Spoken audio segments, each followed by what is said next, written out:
Hey guys, thanks for joining us here at Salty Ginger Talk. If you're a returning listener, it's great to have you back. If you're new to the channel, really glad you joined us. Hope you like what you hear. Our podcast is for people that want to learn something new or make themselves a little bit better every day. And today, we're diving into one of the most critical traits that separates the people who talk about success from the ones who actually achieve it, and that is grit. Grit isn't about being the smartest or the most talented. It's about having the stamina to stay the course, day in and day out, even when it's hard, even when it's boring, even when it's painful. So, what is grit? How do we define it? Well, psychologist Angela Duckworth has spent a lot of time examining grit, and she defines it as passion and perseverance for long term goals. And studies show that grit is often a better predictor of success than things like IQ, income, or even talent. So we all admire stories of people who fought their way to the top.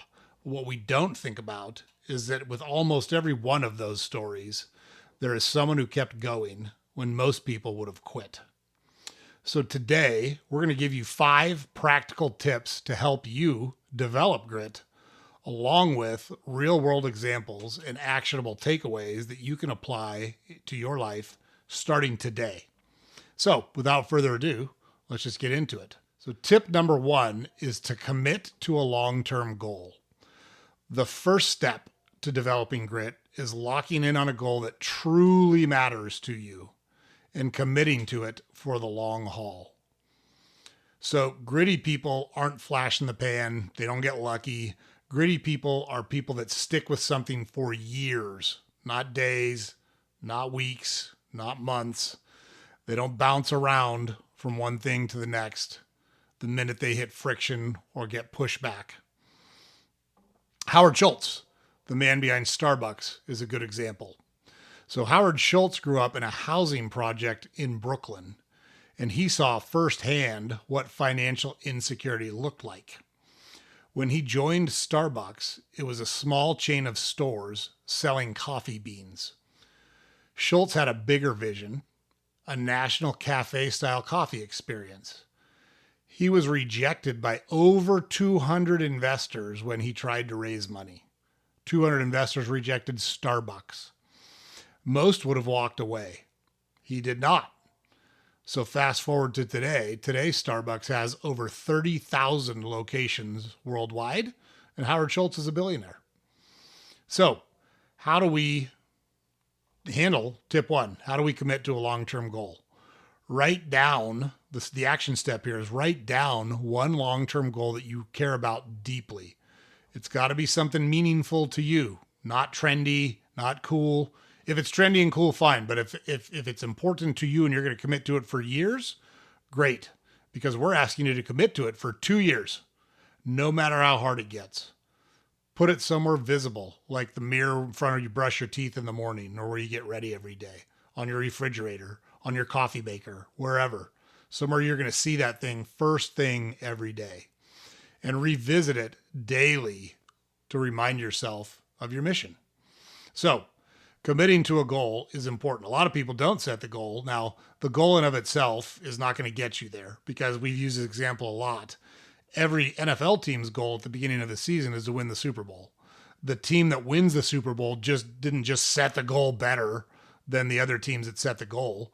They had grit and they fought through adversity and they made adjustments along the way and the failures that they had in the season to overcome those failures and wind up holding the Lombardi Trophy.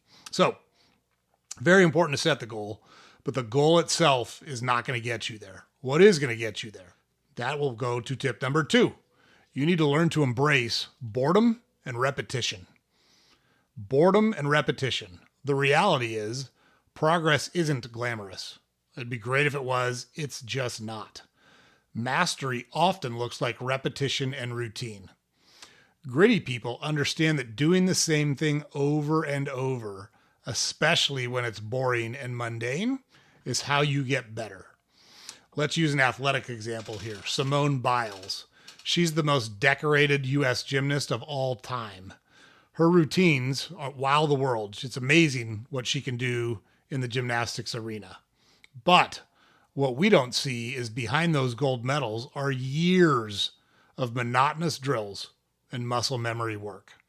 She practices the same sequences literally thousands of times until they become second nature. People who give up easily often say, I got bored, or it wasn't exciting anymore. Gritty people know that the boring stuff is the work, is the path to success. So you need to learn to embrace that boredom and repetition in the pursuit of your goal that is meaningful to you. So the action step here, how do we do that? The action step here is choose one key skill you want to improve.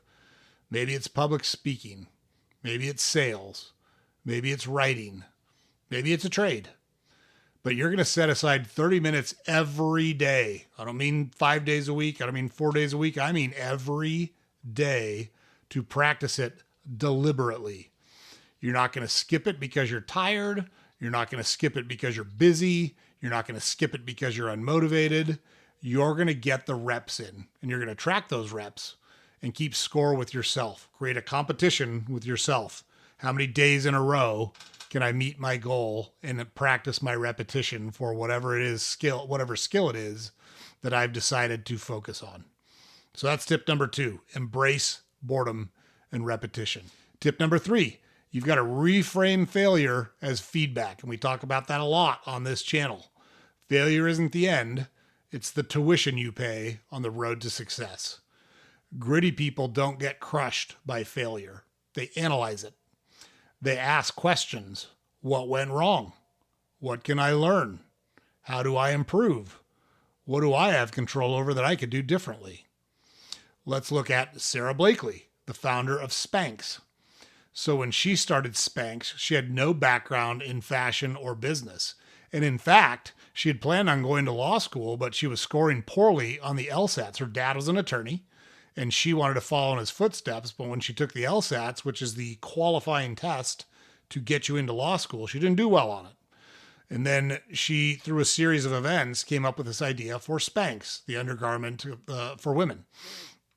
So when she started, no background in fashion or business, she faced rejection after rejection. But instead of quitting, she treated each no as an opportunity to refine her pitch.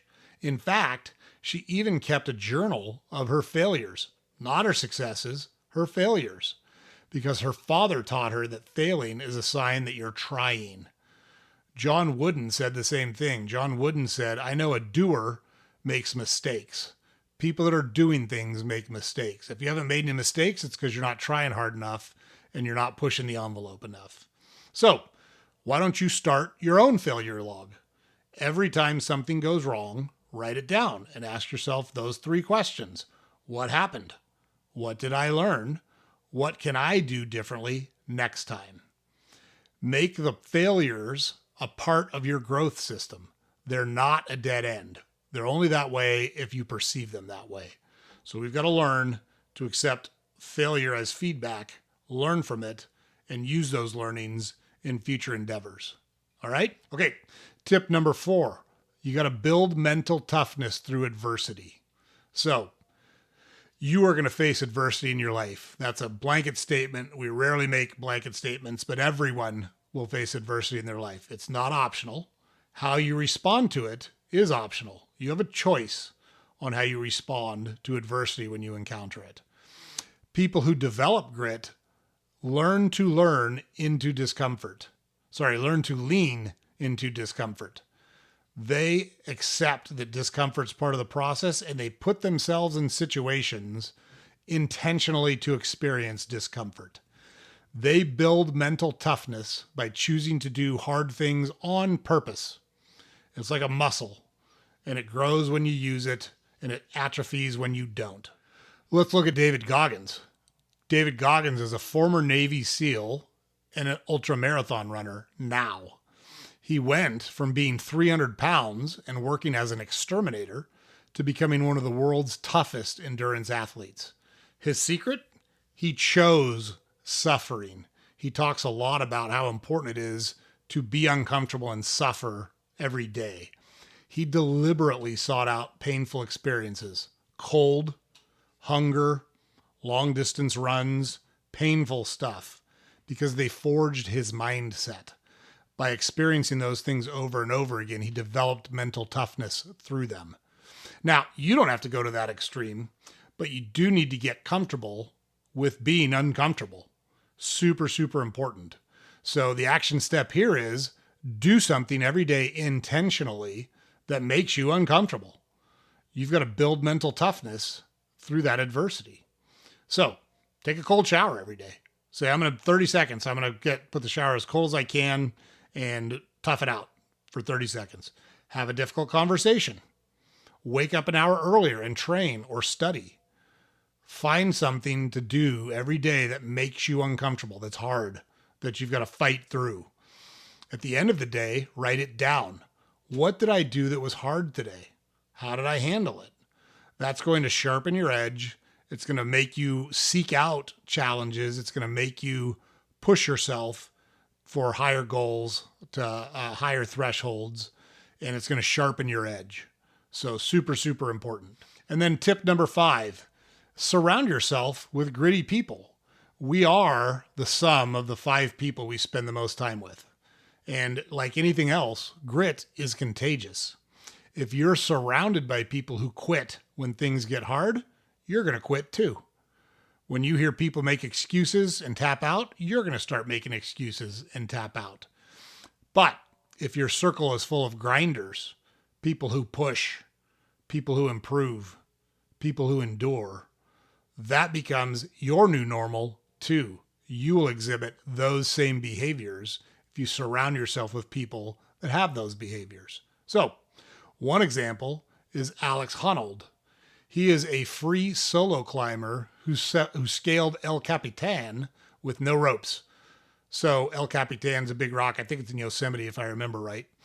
What's not often mentioned is the community of elite climbers that he surrounded himself with. He didn't just do that all on his own. He had a whole group of people that helped him accomplish that feat.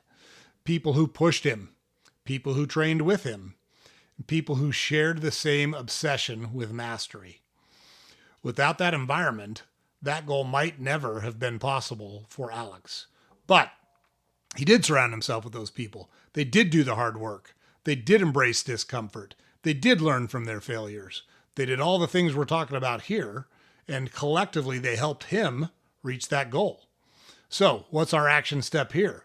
The action step here is to audit our 5 closest relationships. Are they gritty? Are they consistent? Do they challenge you to level up? Are you surrounded with people that push you to get better? Are you surrounded with people that fight through adversity? Are you surrounded with people that exhibit mental toughness and try to make themselves better at it? If not, you got to find a community that does that. Maybe it's a mastermind group.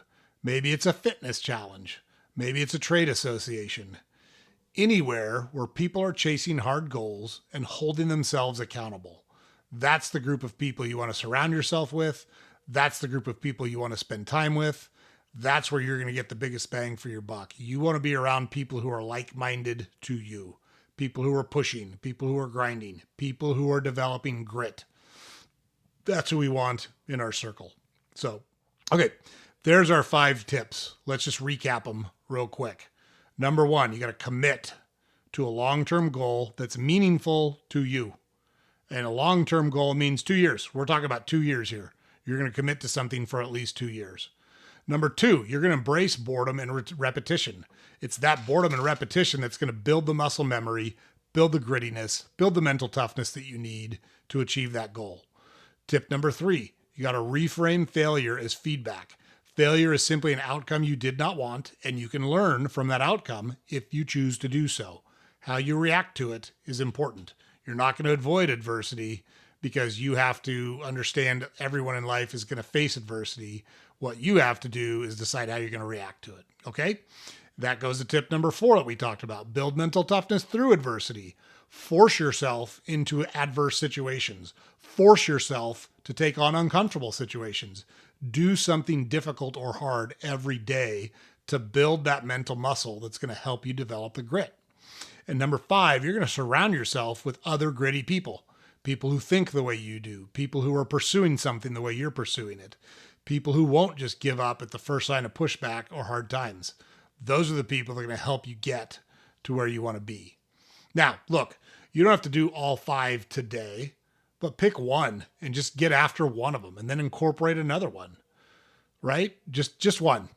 Track it, repeat it, and don't stop when it's inconvenient, when it's hard, when you're tired, when you don't feel like it. Gritty people push through those things and wind up in a better spot because they're willing to embrace the boredom, the repetition, the adversity, and fight through it, right?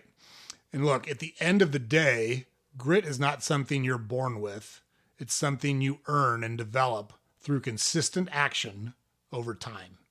Okay, so that's the episode, guys. Hope it's helpful. We find grittiness paramount to success. It's something we try to exhibit. We've had lots of challenges, lots of problems in our life. We don't give up because things are hard. We don't give up because people criticize us. We don't give up because things didn't go the way we wanted it to. We fight. We stay in and we fight. And you're going to be happier if you learn to develop that, and it's going to lead you to great places in life. So look, James puts it up over here every day. Don't forget to head over to our website, saltygingertalk.com. We got all our podcast episodes available there. We've got links to all our social media accounts there. And we do a newsletter every weekday that you can subscribe to on our website as well. And always, please, if you can, like, comment, subscribe to the podcast on whatever platform you consume it on. It's super helpful for us if you're able to do that, and we sure appreciate it. So this episode is going to air on a Friday. Hope it's a great way to go into your weekend. You got a couple of days here to focus and really start building the habit around one of these items that we talked about. So really appreciate it. Until next time, keep grinding. We will see you guys on the next episode.